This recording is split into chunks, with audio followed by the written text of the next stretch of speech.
zaman sekarang ini semua dapat dilakukan dengan komputer.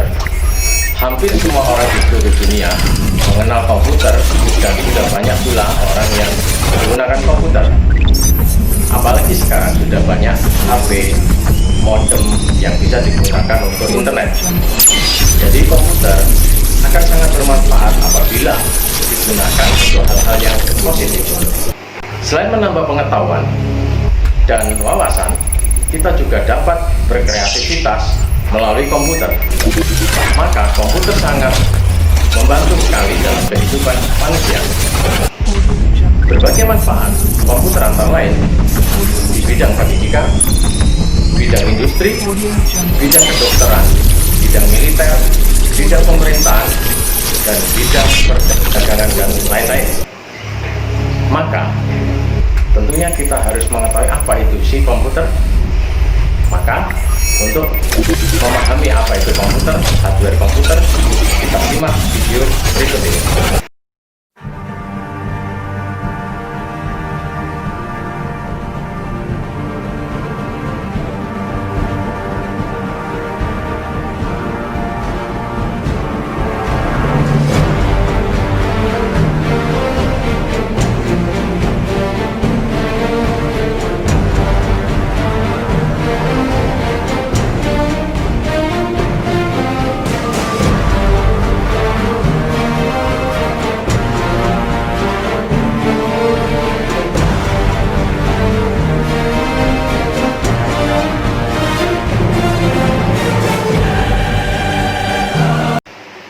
Hai anak-anak yang terkasih, selamat pagi, salam sehat, tetap semangat dalam pembelajaran online. Untuk materi kali ini, saya akan menjelaskan yaitu mengenai hardware komputer. Ya. Dinamakan hardware hard itu keras, ya. Hardware jadi perangkat keras. Nah, perangkat keras komputer, tentunya saya rasa kalian sudah tidak asing lagi dengan yang namanya komputer atau laptop, ya. Nah, kalian sering gunakan. Tentunya fungsinya juga kalian sudah banyak yang mengetahui, ya, fungsi dari komputer. Tetapi definisi daripada komputer atau hardware komputer itu apa sih? Menurut kalian? Ya. Oke, hardware komputer adalah seperangkat peralatan elektronik yang mampu bekerja secara terorganisasi dan terintegrasi dalam proses pengolahan data. Itu yang dinamakan dengan hardware komputer. Kenapa dinamakan seperangkat? Karena komputer ini kalau kalian perhatikan, dia tidak hanya terdiri dari satu alat, tetapi terdiri dari beberapa alat, ya. Makanya dinamakan dengan seperangkat, ya. Jadi antara alat yang satu dengan yang lainnya saling bekerja sama dan terintegrasi. Terintegrasi itu menyatu dalam proses pengolahan data. Itu yang dinamakan dengan definisi atau pengertian dari komputer. Nah, untuk komputer itu sendiri dikelompokkan menjadi 4 bagian, ya, menjadi 4 bagian. Yaitu ada perangkat hardware komputer sebagai alat input, yang kedua hardware komputer sebagai alat proses, yang ketiga yaitu hardware komputer sebagai alat output, dan yang keempat adalah hardware komputer sebagai media penyimpanan. Nah, sekarang saya akan menjelaskan bagian-bagian tersebut. Untuk bagian perangkat alat input, ya, maka fungsinya adalah alat input, yaitu untuk memasukkan data atau perintah yang nantinya akan diolah oleh alat yang namanya pemroses, ya. Jadi untuk alat input itu alat yang digunakan untuk memasukkan data atau perintah. Nah, contoh untuk alat input ya adalah yang pertama adalah keyboard. Fungsi dari keyboard adalah untuk mengetikkan data ya, untuk mengetikkan data. Kemudian ada lagi mouse.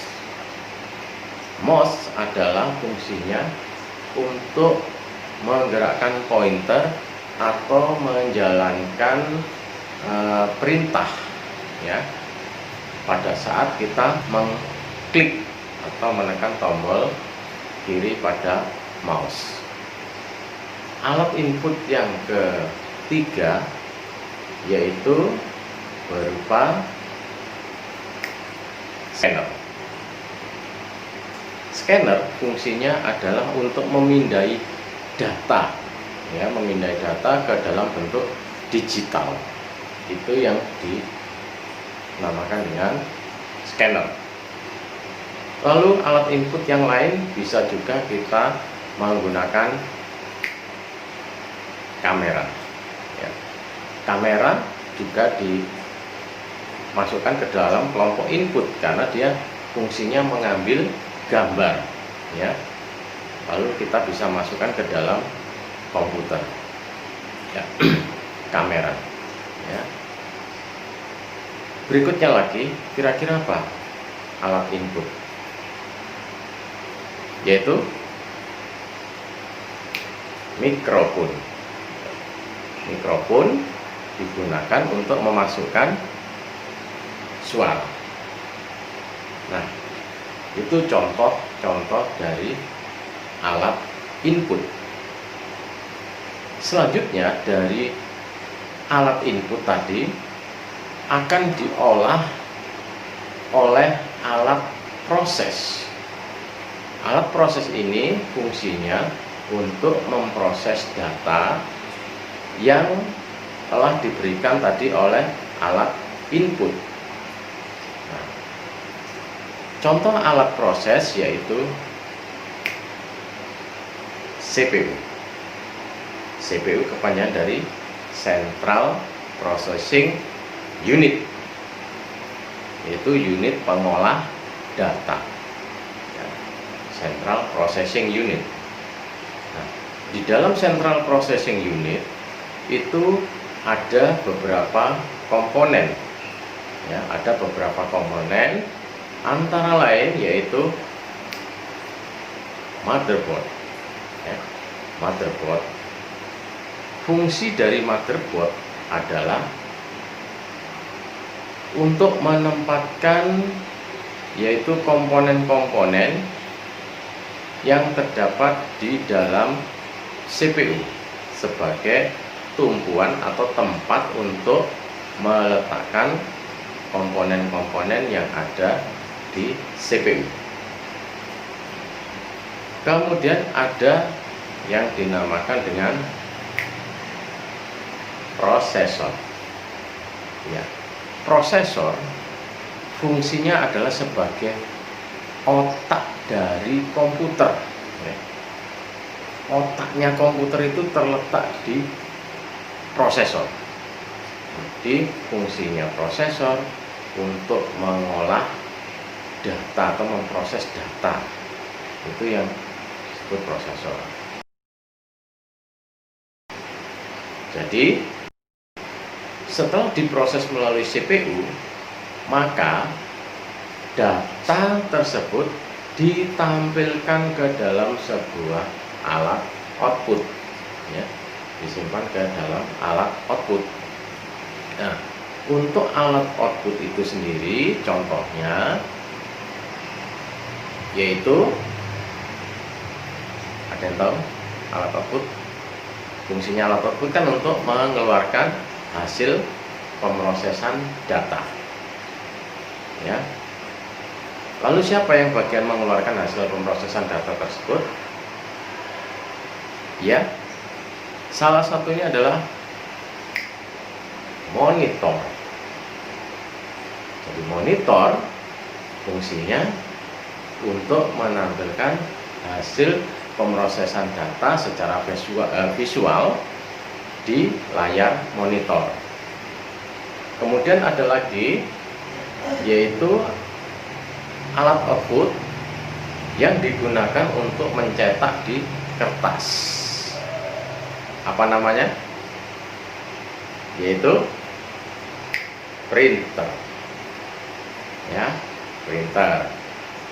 Kemudian alat output yang lain yang digunakan untuk mengeluarkan suara, maka kita butuh yang namanya yaitu speaker. Ya, speaker.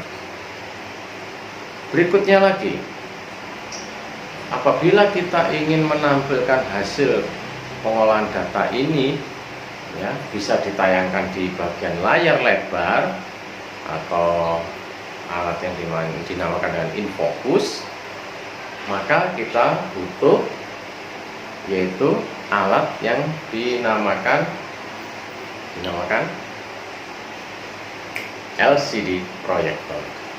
LCD projector, ya, itu digunakan untuk menampilkan di layar infocus, ya. Kemudian kira-kira ada lagi untuk alat output. Oke, ada lagi? Ya, sebenarnya untuk alat output ini masih ada beberapa, ya. Coba nanti kalian cari referensi di internet. Betul.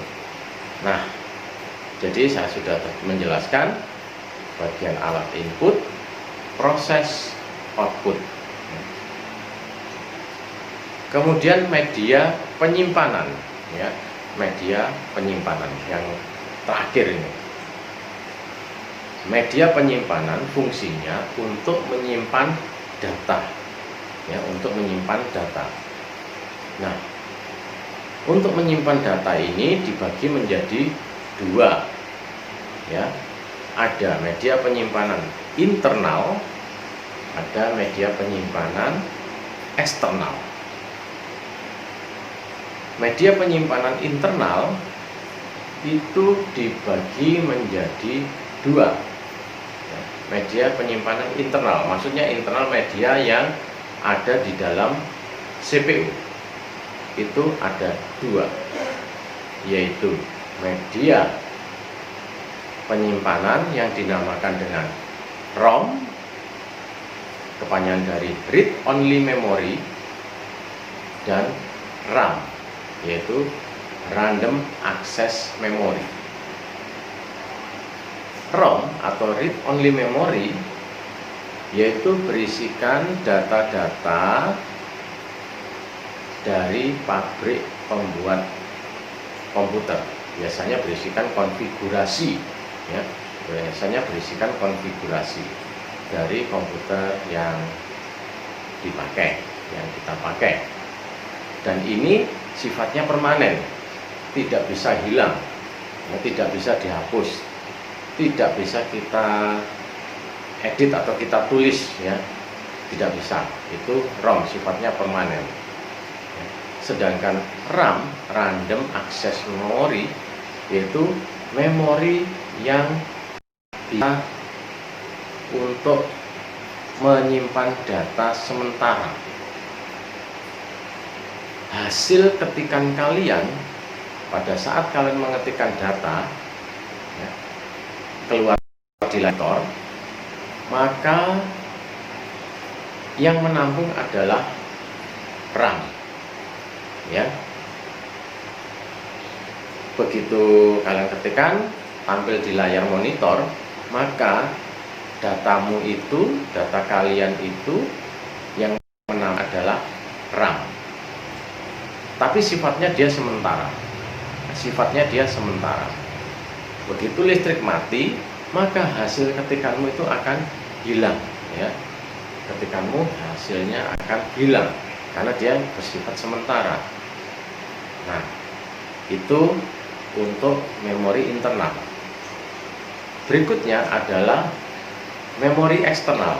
Eksternal berarti memori tambahan, yaitu memori di luar komputer, ya. Memori yang ada di luar komputer. Contohnya adalah apa? Yaitu flash disk, ya, flash disk karena di luar komputer. Kemudian yaitu ada lagi berupa piringan, ya, yaitu CD dan DVD, ya. Penyimpanannya yaitu terbuat dari bahan piringan yang terbuat dari bahan plastik yang mengandung magnet, ya. Itu CD atau VD. Nah, itulah bagian-bagian komputer